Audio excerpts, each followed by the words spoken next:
اور کچھ لوگوں نے باتیں کی، اعتراض کیا کہ بریلوی تو وہ ہیں جو اہل بیت کا ذکر ہی نہیں کرتے، اہل بیت سے محبت کی بات ہی نہیں کرتے۔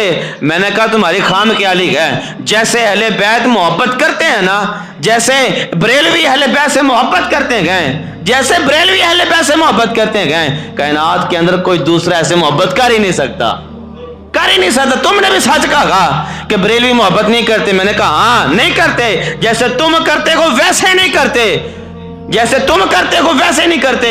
بریلوی محبت ایسے کرتے گئے جیسے قرآن چاہتا گئے، مصطفیٰ کا فرمان چاہتا گئے، قرآن چاہتا گئے، مصطفیٰ کا فرمان چاہتا گئے۔ بریلوی ایسے محبت کرتے گئے حضور سے اور حضور کے اہل بیت سے۔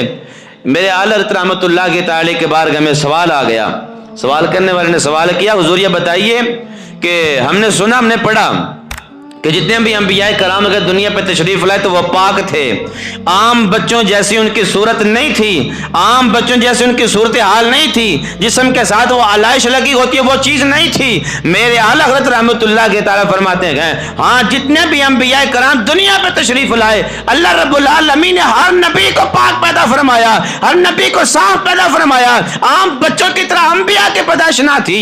بات یہاں پر ختم نہیں کرتے۔ میں نے کہا اعتراض کرنے والے ذرا سن تو صحیح، سن تو صحیح، اعتراض کرتے ہو کہ بریلوی اہل بیت سے محبت ہی نہیں کرتے۔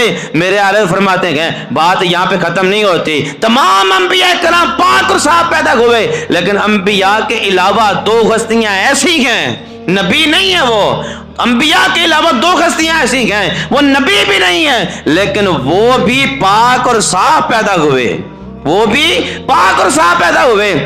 احمد رضا ذرا بتائیے نا وہ ہستیاں کون سی ہیں جو نبیوں کے علاوہ دو ایسی ہستیاں جو پاک صاف پیدا ہوئیں؟ میرے اعلیٰ فرماتے ہیں نبیوں کے علاوہ جو پاک اور صاف تو ہستیاں پیدا ہوئی ہیں، ان میں سے پہلے کا نام امام حسن ہے، دوسرے کا نام امام حسین ہے۔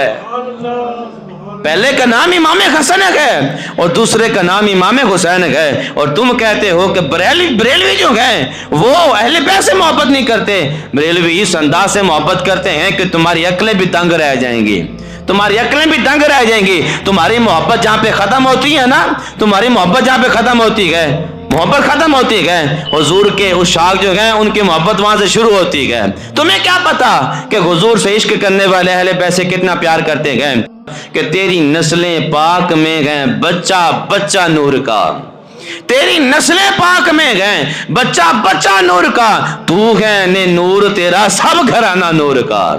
جب حضور کا سارا گھرانہ نور ہے تو پھر امام حسن اور امام حسین رضی اللہ تعالی عنہما پاک اور صاف کیوں نہ پیدا ہوتے؟ فرماتے ہیں انبیاء کرام تو پاک صاف پیدا ہوئے کہ ہوئے، لیکن انبیاء کے علاوہ دو ہستیاں ایسی ہیں جب دنیا پہ تشریف لائے تو ان کی پیدائش، ان کی ولادت جو ہے وہ عام بچوں جیسی نہیں تھی، بلکہ ان کی ولادت ایسی تھی کہ ان کے جسم پر کوئی آلائش نہیں تھی، ان کے جسم پر کوئی ایسی چیز نہیں تھی کہ جس چیز کو لے کر ان کی تعریف کو کم کیا جاتا، ان کی تعریف کو کم کیا جاتا، ان کی محبت کو کم کیا جاتا۔ میرے رضا فرماتے ہیں کہ انبیاء کے علاوہ دو ہستیاں ایسی ہیں کہ وہ بھی جب پیدا ہوئے تو پاک اور صاف تھے۔